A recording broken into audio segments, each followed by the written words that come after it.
दोस्तों स्टडी 91 के YouTube channel में आप सभी का बहुत बहुत स्वागत है। और आज दोस्तों जीके जीएस प्रैक्टिस सीरीज का 9वां पार्ट लेकर मैं आप सभी के सामने हाजिर हूं। थोड़ा सा स्पीड में मैं आपको लेके चलूंगा क्योंकि रोज रोज धीरे धीरे पढ़ाने का मजा अलग होता है और कभी कभी स्पीड भी बनानी चाहिए ताकि आपकी प्रैक्टिस धीरे पे और तेज पे दोनों अवस्थाओं में हो सके। ठीक है, तो चलिए देखते हैं थोड़ा सा स्पीड में। ठीक है, कि जीके जीएस में आपकी तैयारी कितनी बेहतर हो पाई है। जो लोग ये जानना चाहते हैं नितिन सर आपकी क्लास कितनी आती है, तो याद रखिए स्टडी 91 के यूट्यूब चैनल पर अभी मेरी 4 क्लासेस दी जाती। प्रेजेंट टाइम में 3 दी जा रही थी, अब 4 हो जाएंगी। करंट अफेयर सुबह के 5 बजे, 11 बजे ये वाली क्लास जो अभी आप देख रहे हैं। ठीक है, जीके जीएस प्रैक्टिस की क्लास, शाम को 5 बजे साइंस की क्लास और रात में 11 बजे सिविल सर्विसेज परीक्षा की दृष्टि को ध्यान में रखते हुए 10 स्पेशल प्रश्न। ठीक है, तो ये 4 क्लासेस बेसिकली हमारे द्वारा दी जाती हैं। तो यूट्यूब पर इस टाइम पर आप थोड़ा सा एक्टिव रहा करिए और एक बार आके चेक जरूर किया करिए कि क्लास अभी अपडेट हो पाई है या नहीं। ठीक है, पहला प्रश्न है सेलफोन किस सिद्धांत पर कार्य करता है। यहां पर मैं मिक्स क्वेश्चन लेके चलता हूं, हिस्ट्री, ज्योग्राफी, पॉलिटी, साइंस सब कुछ मिक्स रहता है, कहीं से कुछ भी। ठीक है, टोटल 25 क्वेश्चन है। कॉपी कलम लेके बैठिए ताकि पता चल पाए कि आपकी तैयारी कितनी है, या फिर नीचे डिस्क्रिप्शन में लिंक दिया गया है, वहां जाकर के आप इसका टेस्ट भी दे सकते हैं। मुझे नहीं समझ में आता कि इससे ज्यादा आपको क्या चाहिए। इतना चीजें दी जा रही हैं, जिनको तैयारी करना होगा वो तो सिलेक्शन ले लेगा, जिनको एक्सक्यूज निकालना होगा उनके पास हजार बहाने हैं। ठीक है, चलिए देखिए सेलफोन किस सिद्धांत पर कार्य करता है। ध्यान से सोच समझ के बताइए। सेलफोन जो आपका फोन है यार, जो आप फोन इस्तेमाल करते हैं ना, ये किस सिद्धांत पर कार्य करता है। लिख रहा पराश्रव्य तरंगे। ठीक है, पराश्रव्य तरंग थोड़े होता है यहाँ पे, विद्युतीय चुंबकीय तरंगे, ध्वनि तरंगे या चुंबकीय तरंगे। तो याद रखेगा दोस्तों, जो सेलफोन होता है ये विद्युत चुंबकीय तरंगों पर काम करता है। सेलफोन जो है या जो भी सैटेलाइट वगैरह है, ये सब कुछ क्या करती हैं, विद्युत चुंबकीय तरंगों पर कार्य करते हैं। और याद रखिए ऐसी तरंग होते हैं जो निर्वात में भी चले जाते हैं। ठीक है, इनको कोई फर्क वर्क नहीं पड़ता। जबकि अगर ध्वनि तरंगों की बात करें तो उसके लिए वातावरण या वायुमंडल की आवश्यकता पड़ती है। निर्वात में ध्वनि तरंगे नहीं चलती हैं, लेकिन विद्युत चुंबकीय तरंगे चलती हैं। तो यहां पर विद्युत चुंबकीय तरंगे हो जाएगा, ये आपका सही उत्तर। ठीक है, कोई दिक्कत? अच्छा, 2 तरह की चीजें और भी पूछी जाती हैं। एक परीक्षा में कभी कभी आपको दे देता अनुप्रस्थ तरंगे और एक दे देता अनुदैर्ध्य तरंगे। 2 तरह की चीजें दी जाती हैं, अनुप्रस्थ और अनुदैर्ध्य। तो याद रखिए प्र से उठाइएगा, प्र से प्रकाश। प्रकाश की किरण क्या है, ये अनुप्रस्थ तरंग है, ये सीधी चलती है एकदम स्ट्रेट माध्यम में। जबकि अनुदैर्ध्य में क्या होता है कि यहां पर किसी भी दिशा में, ठीक है, किसी भी दिशा में, मान लीजिए यहां पर एक कमरे के इस पार भी सुनेंगे तो घूम करके आपकी आवाजें सुनाई देती। तो जो ध्वनि तरंग है ये अनुदैर्ध्य तरंग का उदाहरण है, जबकि जो प्रकाश तरंग है ये अनुप्रस्थ तरंगों का उदाहरण है। इसको भी आप याद रखेगा। ठीक है, बाकी का जो दे रहा है कि गामा किरण, एक्स किरण, पराबैंगनी किरण, दृश्य विकिरण, अवरक्त किरण, ये सभी जितनी किरणें होती हैं ये सब की सब विद्युत चुंबकीय किरणों के अंतर्गत आती हैं। आगे देखिए दूसरा प्रश्न, निम्नलिखित में से कौन एक राज्य की आकस्मिक निधि के लिए स्थापना के लिए उत्तरदायी है। एक राज्य के लिए, पहले बताइए राज्य की आकस्मिक निधि के लिए क्या उत्तरदायी है। ठीक है, तो कह रहा है कि जैसे राज्य में या तो संचित निधि होता है या तो क्या होता है, आकस्मिक निधि होता है। 2 तरह की निधियां होती है ना, संचित और आकस्मिक। तो उससे जो कुछ भी किया जाएगा राज्य से संबंधित कार्य किया जाएगा। राज्यपाल का वेतन हो गया और वहां के हाईकोर्ट के लोगों का वेतन हो गया, या मुख्यमंत्री से संबंधित काम हो गया, वहां के विधानमंडल संबंधित कार्य, तो उसके लिए फंडिंग यहां से आती है। क्योंकि राज्य का मामला है तो राज्य का विधानमंडल समझे। अगर यहीं पर केंद्र का दे देता या संघ का दे देता तो फिर आप यहां पे आ जाते। ठीक है, इसके लिए सही उत्तर क्या हो जाएगा, ऑप्शन नंबर 1 आपका राइट आंसर हो जाएगा। इसमें ऐसा कुछ दिया ही नहीं है। अनुच्छेद 267 के अनुसार राज्य की आकस्मिक निधि की स्थापना के लिए किसी राज्य का विधानमंडल उत्तरदायी होता है और इस आकस्मिक निधि से या इस संचित निधि से, आकस्मिक निधि से तो नहीं, आकस्मिक निधि का निर्माण ही आकस्मिक कार्यों के लिए हुआ है, लेकिन संचित निधि से पेमेंट वगैरह जो होता है वो राज्यपाल को, हाईकोर्ट के लोगों, तो ये सारी जाता है जो भी राज्य सरकार से संबंधित हैं उनको, या राज्य लोक सेवा आयोग हो गया उनका पेमेंट चला गया। ठीक है, तो वो सारी चीजें भी आप याद रखिएगा। आगे देखिए, निम्न में से कौन सा एक सही सुमेलित है। जो सही सुमेलित है केवल वो आपको बताना है। मैंने आपको बताया कि कभी ऐसा प्रश्न आए तो पहले आप हाईलाइट करिए कौन सा सही सुमेलित है। लिख रहा ब्रह्म समाज। अरे ब्रह्म समाज की स्थापना रामकृष्ण परमहंस ने तो नहीं किया था। ब्रह्म समाज की स्थापना राजा राममोहन राय जी ने किया था। आर्य समाज की स्थापना किसने किया था, आर्य समाज की स्थापना किया था दयानंद सरस्वती जी ने। किसने किया था, दयानंद सरस्वती जी ने। रामकृष्ण परमहंस मिशन बनाया था स्वामी विवेकानंद जी ने। ठीक है, तो यहां पर तो गलत दे रहा ना, आपसे पूछा कौन सा सही है, रामकृष्ण मिशन। ठीक है, तो याद रखेगा ये रामकृष्ण मिशन बनाया था स्वामी विवेकानंद जी ने।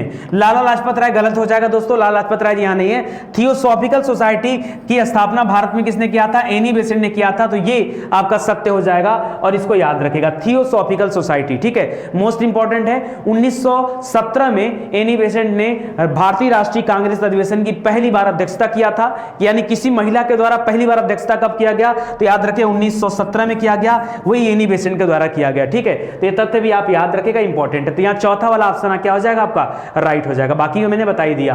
कौन सा सही सुमेलित नहीं है? चलिए एक बार फिर से बताइए, कौन सा नहीं सुमेलित है, जरा ये बता दीजिए। वहां सही वाला पूछा था, लिख रहा है ए पांडुरंग। अच्छा, कौन सा सही सुमेलित नहीं है? ए मतलब आत्माराम पांडुरंग, ए मतलब क्या होता है?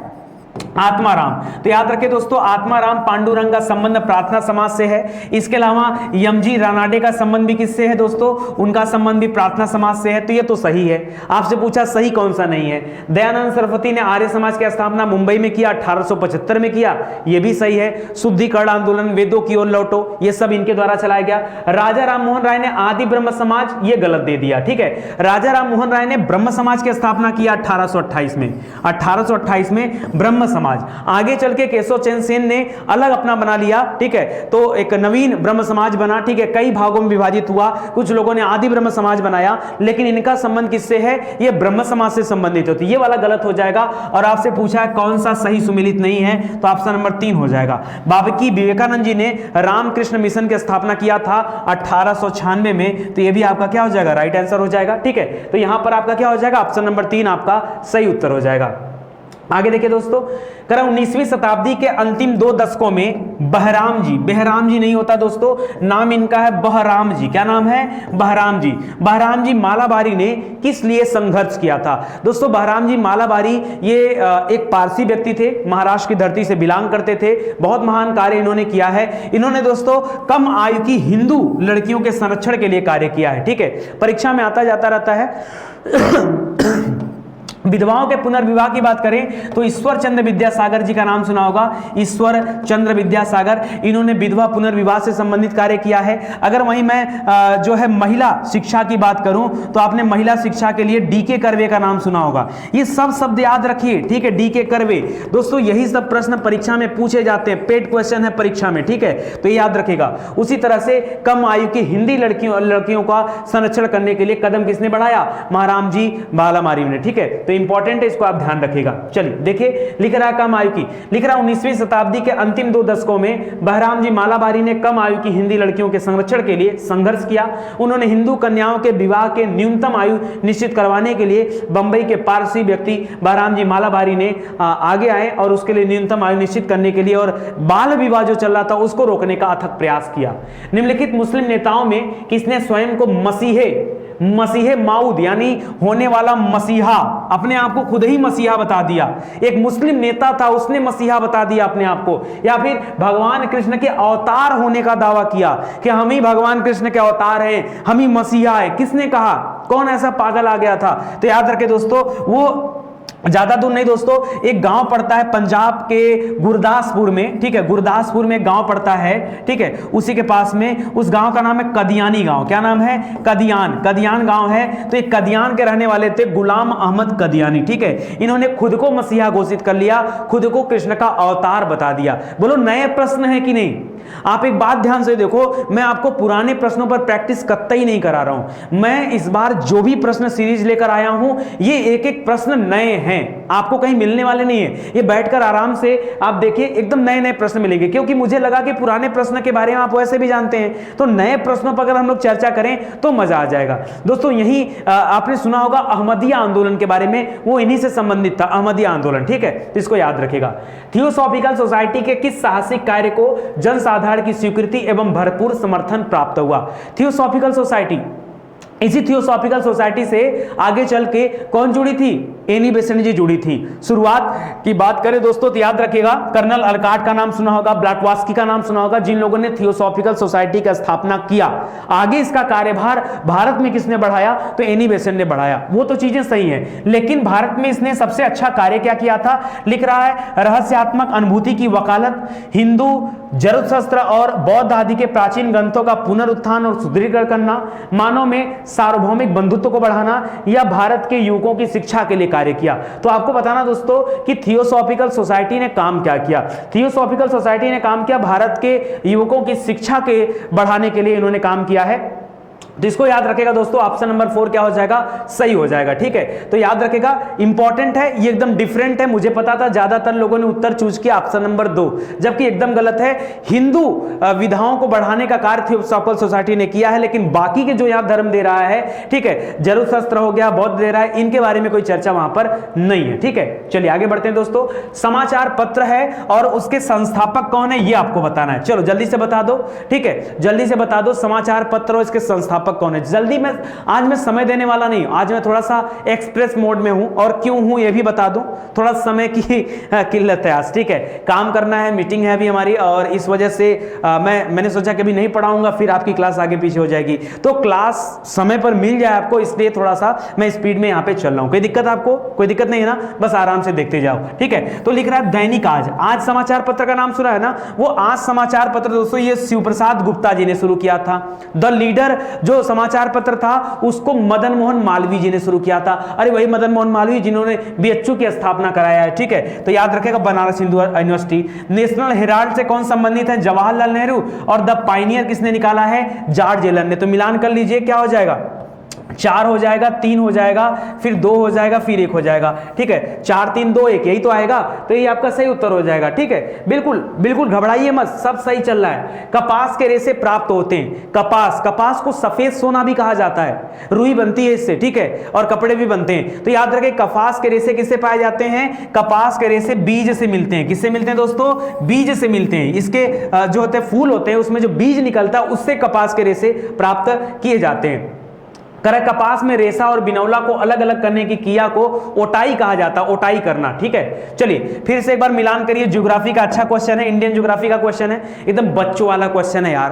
पूरा का पूरा आपको पढ़ा दिया गया, कौन सा खनिज कहां कहां मिलता है, ये सब आप पढ़े हो। बताओ नहीं पढ़े हो? झारिया झारखंड में है, कोयला के लिए फेमस है। ठीक है, किसके लिए? कोयला के लिए। राउरकेला लोहा के लिए फेमस है। नवेली दोस्तों भूरा कोयला के लिए, ये लिग्नाइट वाला कोयला तमिलनाडु में है। हजारीबाग अभ्रक के लिए फेमस है। हो तो गया, बोलो क्या हो जाएगा? 4 हो जाएगा, 1 हो जाएगा, 3 हो जाएगा, 2 हो जाएगा, यही ना? नहीं, गलत है। 4 हो जाएगा, फिर 3 हो जाएगा, फिर 1 हो जाएगा, फिर 2 हो जाएगा, ये है 4 3 1 2। तो 4 3 1 2 मतलब क्या हो गया? ऑप्शन नंबर आपका 2 नंबर सही हो गया। 4 3 1 2 आपका राइट आंसर हो जाएगा। समझ में आया? चलो, जगह कहां कहां पर है? हजारीबाग झारखंड में है, झरिया झारखंड में है। नवेली वो दक्षिण भारत वाला तमिलनाडु है जहां भूरा कोयला मिलता है। राउरकेला उड़ीसा में है। ठीक है, चलो, जर्मनी के सहयोग से राउरकेला वाला कारखाना स्थापित किया गया था ना, ध्यान दीजिएगा। निम्नलिखित में से कौन बनारस घराने से संबंधित है? बहुत प्यारा क्वेश्चन है, बेहतरीन क्वेश्चन है। इस तरह के घराने वाले क्वेश्चन भी आपको पढ़ाया गया। आगरा घराना, बनारस घराना, पटियाला घराना, लखनऊ घराना, तमाम घराने आपको बताए गए हैं। ठीक है, आप जाइए और वीडियो देखिए। ठीक है, तो यहां पर लिख रहा है कि बनारस घराने से कौन संबंधित है, वो आपको बताना है। बेगम अख्तर, मोतीबाई, रसूलन बाई और सिद्धेश्वरी। ठीक है, तो यहां पर देखिए, ध्यान दीजिए, बेगम अख्तर जो दे रहा दोस्तों, ये पटियाला घराना से संबंधित है। ठीक है, पटियाली घराना से संबंधित है, तो ये यहां पर गलत हो जाएगा। बाकी मोतीबाई, रसूलन बाई और सिद्धेश्वरी देवी, ये तीनों लोग जो है ये बनारस घराने से संबंधित है। तो यहां पर चौथा वाला ऑप्शन क्या हो जाएगा? सही उत्तर हो जाएगा। ठीक है, थोड़ा सा स्पीड में फटाफट आप लोग उत्तर भी करते चलें। जब आपके सामने प्रश्न आया करता है तो आप वीडियो को रोक लीजिए। क्यों आप इंतजार करते हो कि नितिन सर रुक जाए? नितिन सर धीरे क्यों पढ़ाएं? आप अपने वीडियो को पॉज करिए, अपना उत्तर सर्च करिए और फिर मिलान करिए। देखिए, जब भी पढ़ा करिए स्टडी 91 पर, तो मैं आपको बता दूं, ऐसे पढ़ा करिए। एक कॉपी कलम लेकर बैठिए और ऐसे 2 बॉक्स बना लिया करिए। ठीक है, यहां पे मान लीजिए आपका नाम क्या है? आपका नाम मान लीजिए नीतीश है। ठीक है, आप अपना नाम लिख दीजिए नीतीश और यहां पर 91 लिख दीजिए, स्टडी 91। अब आपका उत्तर क्या है? यहां पर एक कॉलम और रखिए दोस्तों, क्वेश्चन नंबर 1 2 3 4 5 6 7 8 ऐसे करके आप एक बना लो। अब जैसे यहां पर आपने आंसर चूज किया सी और मैंने बताया कि नहीं इसका उत्तर क्या है? डी उसका उत्तर है। आपने अगले का चूज यूज किया A, इधर मैंने बताया C, यहां पर आपका था B, यहां पर मेरा भी था B, यहां पर आपका था D, यहां पर मेरा था D। तो आप मिलान करिए, जितना उत्तर सही हो जाए उसके आगे एक नंबर दिया करिए, और जितना उत्तर गलत हो जाए उसके आगे कट दिया करिए, ठीक है। तो ऐसे करके आप जोड़ेंगे तो आपको पता चल जाएगा कि आपकी रैंकिंग कितनी अच्छी आई है। 25 क्वेश्चन में आपने सही कितना किया। जब आप जानोगे सही गलत तब आप कुछ कर पाओगे, या अगर इतना करने का मन नहीं है मत करो। स्टडी 91 तो आपको फ्री में टेस्ट दे रहा है, अगर उसके लिए किसी को समस्या आ रही तो बताइए आप, ठीक है। समस्या आ रही तो कॉल करिए, लिखिए नंबर, लिखिए 7007734525, नंबर नोट करिए और इसी नंबर पे कॉल कीजिए, या फिर 9415, ठीक है,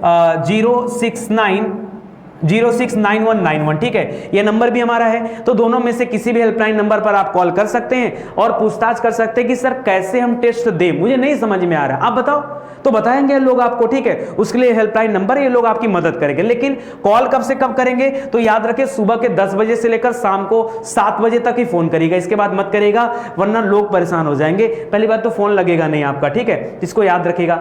भारत में खनिज तेल के भंडार मुख्यतः किस प्रकार की चट्टानों में पाए जाते हैं, ठीक है, खनिज तेल। अब खनिज तेल हो, कोयला हो, ये जितना कुछ होता है ना सब अवसादी चट्टानों में मिलता है। कहां पर? सब अवसादी चट्टानों में मिलता है, ठीक है। चाहे खनिज तेल हो जाए, कोयला हो जाए, प्राकृतिक गैस हो जाए, अंदर का माल मटेरियल जितना बढ़िया सामान मिलेगा सब अवसादी चट्टान में मिलेगा। तो सही उत्तर क्या हो जाएगा?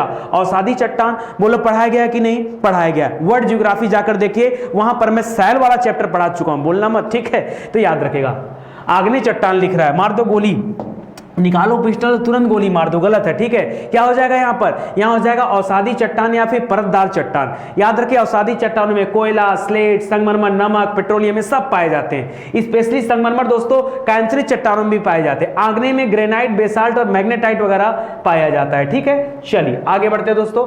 मानस नदी किसकी उपनदी है? मानस नदी, ठीक है। मानस का नाम सुना होगा, मानस हो गया, दिहांग हो गया, बिहान हो गया, सुबनसिरी हो गया, धनसिरी हो गया, नहीं पढ़ा आपने?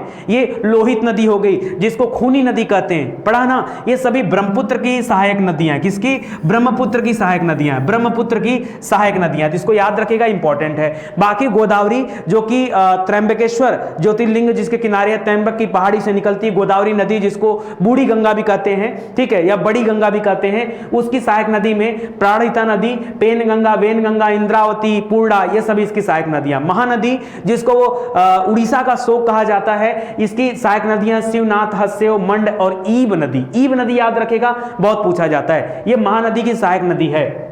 कृष्णा में आ गई, कोयना नदी है, यल्ला, वर्डा, पंचगंगा, दूधगंगा, घटप्रभा, मालप्रभा, भीमा, तुंगभद्रा, मूसी। मूसी नदी के किनारे हैदराबाद की 4 मीनार है, याद रखेगा। और ब्रह्मपुत्र में क्या हो गया? सुबनसिरी, जियो भरेली, धनसिरी, पुतिमिरी, पगलदिया, कपिली, मानस, लोहित, ठीक है, ये सब हो गया। 10 डिग्री चैनल किसके बीच स्थित है? 10 डिग्री चैनल बताइए जल्दी से।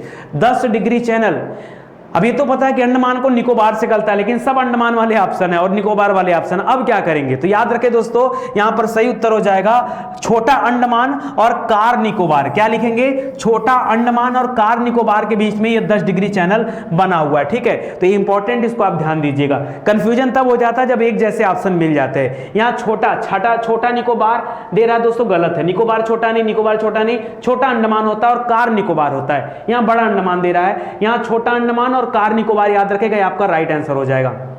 आगे देखिए, भारत में जनजातियों के निर्धारण का क्या आधार है?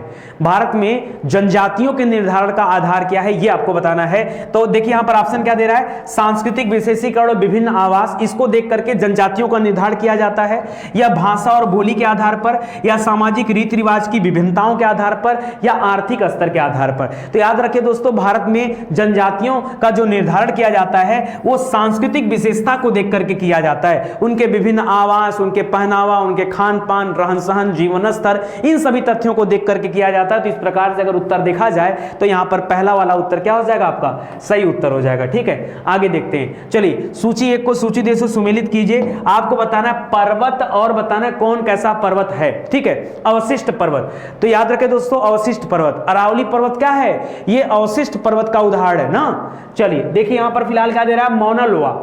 नीलगिरी, ब्लैक फॉरेस्ट और हिमालय, तो अवशिष्ट पर्वत में डाल दीजिए नीलगिरी को। नीलगिरी भी अवशिष्ट पर्वत है। मौना लोआ दोस्तों ये ज्वालामुखी पर्वत है, याद रखेगा, ये तो आप जानते होंगे मौना लोआ के बारे में। खंड पर्वत ये दोस्तों ब्लैक फॉरेस्ट कर लीजिएगा, जर्मनी वाला। और वलित पर्वत यानी नवीन पर्वत जो होता है हिमालय, नवीन वलित पर्वत का उदाहरण है, तो ये चौथे में आ जाएगा। तो ऑप्शन क्या मैच करेगा? 2, 1, 3 और 4। 2, 1, 3, 4 आपका राइट आंसर हो जाएगा। 2, 1, 3, 4 मतलब ऑप्शन नंबर 4 आपका सही हो जाएगा। समझ में आया ना? इस तरह से आपको पढ़ाई करना है। देखिए मुझे तो लाइव पढ़ाने में पहले भी मजा नहीं आता। लाइव में क्या होता है, बड़ा टाइम टूटता है, ठीक है। और ऐसे में जब मैं क्लास देता हूं तो मेरा पूरा फोकस सिर्फ आपको पढ़ाने में होता है, पूरा ध्यान आपको पढ़ाने में होता है, ठीक है। तो यहां पे मजा आता है अलग से। चलिए, ग्रामीण बैंकों पर कार्यकारी समूह की सिफारिशों के फलस्वरूप शुरू में 5 ग्रामीण प्रादेशिक बैंक स्थापित किए गए थे। और ये बैंक किस वर्ष स्थापित किए गए थे? दोस्तों ये जो ग्रामीण बैंक थे ना, इनको रीजनल रूरल बैंक कहते थे, आरआरबी के नाम से जाने जाते थे, ठीक है। और आरआरबी जो थी, इनकी स्थापना 1975 में किया गया था। नरसिम्हन कमेटी बनी थी, उस कमेटी की सिफारिश पर किया गया था, जिसमें 50% का योगदान केंद्र सरकार का था, 15% का योगदान राज्य सरकार का था, और बाकी 35% जो है वो अलग तरीके से यहां पर पूंजी जमा की गई थी। तो 1975 आप याद रखेगा, ये सही हो जाएगा, ठीक है। बाकी के 35% जो बन रहा था वो प्रवर्तक जो बैंक थे, जो उनको फाइनेंस कर रहे थे, उनके द्वारा दिया गया था। 2 अक्टूबर 1975 को इसको पहली बार लाया गया था, ये मतलब आया था, ठीक है। भारत में न्यूनतम मजदूरी अधिनियम कब लागू किया गया? न्यूनतम मजदूरी अधिनियम, यानी याद रखिए, चाहे स्किल्ड वर्कर हो चाहे नॉन स्किल्ड वर्कर हो, ठीक है, दोनों के लिए न्यूनतम मजदूरी सेट किया गया भारत सरकार की तरफ से। और ये अधिनियम आया था 1948 में, जब देश आजाद हो गया उसके बाद दोस्तों इसको लॉन्च किया गया था। 1948 में इसको पारित किया गया था, लॉन्च किया गया था, ठीक है। तो इसको भी ध्यान दीजिएगा। शुरुआत में दोस्तों मजदूरी भुगतान अधिनियम जो आया था वो 1936 में आया था, यहाँ न्यूनतम मजदूरी भुगतान है, ठीक है। न्यूनतम मजदूरी अधिनियम तो 1948 में आया था। मुगल बादशाह अकबर के समकालीन आने वाला विदेशी यात्री कौन था? मुगल बादशाह अकबर, ठीक है। अकबर के समय में आने वाला विदेशी यात्री कौन था? थॉमस कोयर, पीटर मुंडी, राल्फ फिच और मनुची। उत्तर तो मिल गया। कितने बार पढ़ाया हूं बताओ कि नहीं पढ़ाया गया तो बता दो। अकबर के समय में कौन आया था? राल्फ फिच आया था। राल्फे लिख रहा है ना, राल्फे नहीं था, उसका नाम था राल्फ फिच। क्या नाम था? राल्फ फिच, ठीक है, याद रखेगा। राल्फ फिच आया था, ठीक है, अंग्रेज यात्री था, ये अकबर के समय में आया था। उसी तरह से जहांगीर के समय में विलियम हॉकिंस का नाम सुना होगा, शाहजहां के समय में पीटर मुंडी, मनुची और बर्नियर का नाम सुना होगा। उस विदेशी यात्री की पहचान कीजिए जिसने बहमनी साम्राज्य का वृत्तांत दिया। अच्छा मारो उत्तर, ठीक है, निकोलो कोंटी मारो, हाँ मार दो उत्तर, ठीक है। अरे मेरे भाई काहे जल्दी में सर फोड़ लेते हैं। निकोलो कोंटी जो था विजयनगर साम्राज्य की तरफ आया था, यहां क्यों कर रहे हो? ये बहमनी साम्राज्य पूछ रहा है, थोड़ा सा आहिस्ता चलो, ऐसा मत चलो कि लड़ जाओ, या इतनी जल्दीबाजी भी मेरे पास नहीं है कि मैं पढ़ाऊं ना भाग जाऊं क्वेश्चन छोड़ के, इतनी जल्दीबाजी नहीं है, ठीक है। थोड़ा एक्सप्रेस बैच चल रही है बट थोड़ा सा ध्यान दीजिए। यहां पर आ जाएगा दोस्तों ए निकितिन। क्या नाम है? निकितिन, ठीक है, निकितिन। तो याद रखें ए निकितिन जो है दोस्तों, ये बहमनी साम्राज्य की यात्रा का वृत्तांत दिया था। और इसकी एक फेमस किताब भी है उस समय की, अपनी पुस्तक इसकी है 3 समुद्र पार का सफरनामा। उसमें इसने इस वृत्तांत का वर्णन किया है। तो विजयनगर साम्राज्य का भी वर्णन किया है, गुलबर्ग, बीदर, गोलकुंडा, इन स्थानों का भी वर्णन किया है। निम्न में से कौन सा चित्रकार पशुओं के चित्रण का बेजोड़ चित्रकारी करता था? पशु पक्षी गजब का बनाता था। तो उस चित्रकार का नाम बताना है। मीर सैयद अली, बसामन, उस्ताद मंसूर और अबुल हसन। दोस्तों ये सभी एक तरह से देखा जाए तो चित्रकारी हैं, लेकिन सबसे बेस्ट अगर कोई उस्ताद था चित्रकारी में तो उसका नाम था उस्ताद मंसूर। उस्ताद था चित्रकारी करने में, उस्ताद था। जहांगीर के समय में इसको संरक्षण मिला हुआ था उस्ताद मंसूर को, ठीक है। और गजब का ये चित्रकारी करता था। देखिए दे रहा है कि मंसूर दुर्लभ पशुओं, बिरल पक्षियों और अनोखे पुष्पों की चित्रकारी भी करता था। उसकी कृतियों में साइबेरिया का बिरला सारस और बंगाल का एक पुष्प देखा जाता है। अबुल हसन जहांगीर के समय का एक महान चित्रकार था। अबुल हसन भी, मैंने तो कहा कि सभी चित्रकार हैं, लेकिन उस्ताद मंसूर एक अलग टाइप का है। उदाहरण के लिए चिनार के पेड़ पर असंख्य गिलहरी बैठती हैं, इस तरह का चित्रण अबुल हसन ने किया है। और बसामन जो नाम दे रहा था वो अकबर के समय का चित्रकार था। मीर सैयद अली ये फारस का एक चित्रकार था। हुमायूं का जब निर्वासन का जीवन जी रहा था, अच्छा हुमायूं ने अपने जीवन में सबसे ज्यादा चित्रकारी को महत्व दिया था। आगे चल के अकबर ने, और सबसे बेहतरीन चित्रकारी, अगर चित्रकारी का स्वर्णिम काल कहा जाता है किसी को तो जहांगीर के काल को कहा जाता है, चित्रकारी का स्वर्ण काल। और स्थापत्य कला का स्वर्ण काल कहा जाता है तो वो याद रखिए शाहजहां के समय को कहा जाता है, ठीक है। अच्छा, एक चीज और याद रखेगा, हुमायूं ने मीर सैयद अली को नादिर उल अस्त्र और अब्दुल समद, ये भी बहुत बड़ा चित्रकार था, इसको सीधी कलम की उपाधि दे रखा था। ये आखिरी वाली लाइन परीक्षा में खूब आती है, ठीक है। निम्नलिखित में से किसका शिखर द्रविड़ शैली में बना हुआ, द्रविड़ शैली में, ठीक है। तो भीतरकनिका मंदिर, भीतरकनिका नहीं, भीतरकनिका राष्ट्रीय उद्यान है, ठीक है। भीतरगांव मंदिर द्रविड़ शैली ना, शिखर द्रविड़ शैली में बना हुआ, भीतरगांव मंदिर और ग्वालियर का तेली मंदिर, कंदरिया महादेव का मंदिर और ओसिया, ओसिया राजस्थान में आई थिंक, हाँ, ठीक है। तो एक बार इसको दोस्तों क्वेश्चन को मेरे हिसाब से आप चेक करिएगा, क्योंकि यहां पर थोड़ा डाउट है ना कि भीतरगांव का मंदिर और ग्वालियर का मंदिर, ये दोनों मंदिर जो हैं ये द्रविड़ शैली में बने हुए हैं। या तो इसको ये पूछना चाहिए था कि कौन सा द्रविड़ शैली में नहीं बना हुआ है, तो मैं बता देता ये ओसिया मंदिर, क्योंकि ये राजस्थान से संबंधित है। अरे द्रविड़ शैली यार, आपने देखा होगा, आप कभी कभी मंदिर को देख के बोल देते यार साउथ इंडियन स्टाइल का मंदिर बना है, क्यों? ऊपर ढेर सारे भगवान की मूर्ति लगी है, ऐसी मूर्तियां लगी, उसको देख के फील हो जाते हैं यार द्रविड़ स्टाइल में मूर्ति बनी है, ठीक है। ये मंदिर बना हुआ, शिखर माने मंदिर का ऊपर का हिस्सा, तो याद रखे भीतरगांव और तेली का मंदिर और कंदरिया महादेव में सभी का शिखर लगभग वैसा ही है, ठीक है। ओसिया मंदिर पूछता तो यहां पे थोड़ा सा डाउट है, एक बार आप भी कमेंट करके मुझे बताइएगा। निम्नलिखित में से सील किस जाति का है? सील जानते हैं ना, सील, सील एक जीव है, समुद्र के किनारे पाया जाता है और ये स्तनधारी जीव है।